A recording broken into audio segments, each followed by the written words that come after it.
آج کھلونے مہنگے ہیں مگر خوشی سستی ہو گئی ہے۔ کمرے بھرے ہیں مگر گلیاں خالی ہیں۔ ہر بچے کے پاس سکرین ہے مگر کھیلنے والا کوئی دوست نہیں۔ وہ کھلونے خریدتے ہیں مگر کہانیاں نہیں بناتے۔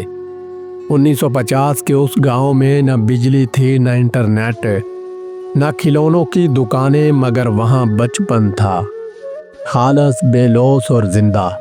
انہوں نے ہمیں یہ سکھایا کہ خوشی قیمت سے نہیں تخیل سے بنتی ہے، اور شاید دنیا کے سب سے خوش بچے وہ تھے جن کے کھلونے ان کے اپنے ہاتھوں سے بنے تھے۔ تصور کریں ایک ایسی دنیا کا جہاں بچوں کے سب سے قیمتی کھلونے بازار سے نہیں خریدے جاتے تھے، بلکہ ٹوٹے ہوئے لکڑی کے ٹکڑوں، پرانے کپڑوں اور بیکار سمجھی جانے والی چیزوں سے بنائے جاتے تھے۔ سوچئے ایک ننھا سا بچہ جس کے ہاتھ میں نہ بیٹری والی گاڑی تھی نہ ریموٹ کنٹرول، مگر اس کی آنکھوں میں خوشی آج کے بچوں سے کہیں زیادہ تھی۔ آج ہم چلتے ہیں 1950 کے پاکستان کے ایک گاؤں میں، جہاں غربت تھی مگر بچپن امیر تھا، جہاں وسائل کم تھے مگر تخیل لامحدود تھا۔ کچی گلیاں، مٹی کے گھر، چھپر کی چھاؤں اور دور کھیتوں میں لہلہاتی فصلیں۔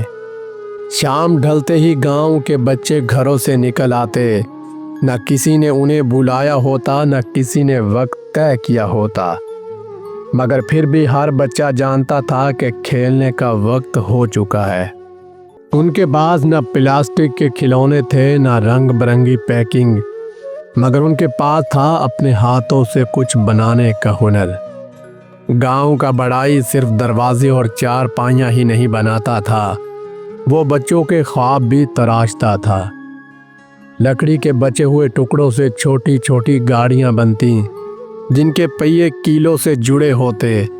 ایک دھاگا باندھ کر بچہ انہیں گلیوں میں گھسیٹتا اور خود کو دنیا کا امیر ترین بچہ سمجھتا۔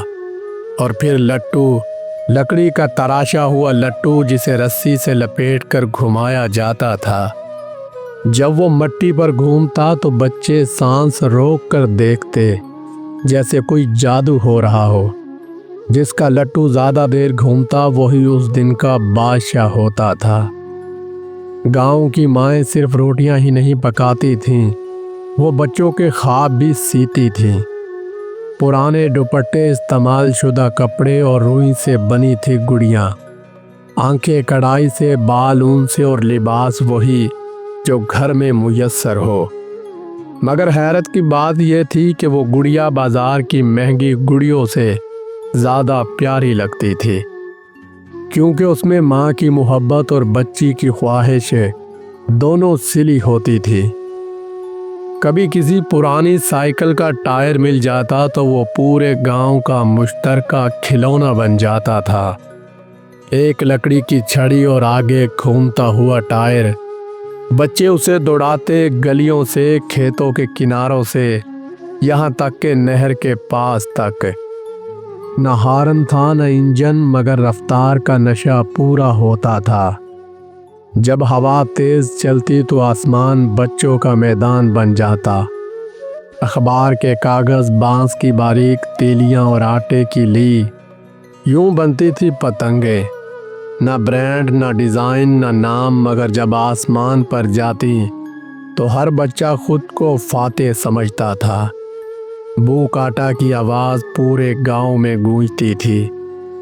اصل جادو کھلونوں میں نہیں تھا بلکہ بچوں کے ذہن میں تھا۔ لکڑی کی چھڑی کبھی گھوڑا بن جاتی، کبھی بندوق، مٹی کا ڈیلا کبھی لڈو، کبھی خزانہ۔ وہ چیزوں سے نہیں خیالوں سے کھیلتے تھے۔ گاؤں میں کھیل اکیلے نہیں کھیلے جاتے تھے، سب مل کر کھیلتے تھے۔ گلی ڈنڈا، کنچے، چھپن چھپائی اور کبڈی۔ ہار جیت اہم نہیں ہوتی تھی، ساتھ کھیلنا اہم ہوتا تھا۔ اگر کسی کا کھلونا ٹوٹ جاتا تو باقی بچے مل کر ٹھیک کر دیتے تھے، کیونکہ وہاں مقابلہ کم اور رشتہ زیادہ ہوتا تھا۔ آج کھلونے مہنگے ہیں، گلیاں سنسان ہیں، کسی کے پاس ایک دوسرے کے لیے وقت نہیں ہے۔ بچوں کا بچپن ٹیکنالوجی میں بدل گیا ہے، وہ مٹی کی گلیاں، وہ چھپن چھپائی، وہ کنچے، سب کچھ بھول کر سکرینوں میں گم ہو گئے ہیں۔ ناظرین، اگر آپ کا بچپن بھی ایسا گزرا ہے تو نیچے کومنٹس کر کے ہمیں ضرور بتائیے گا۔ مزید ایسی ویڈیوز کے لیے ہمارے چینل کو سبسکرائب اور ہماری ویڈیو کو لائک ضرور کیجیے گا۔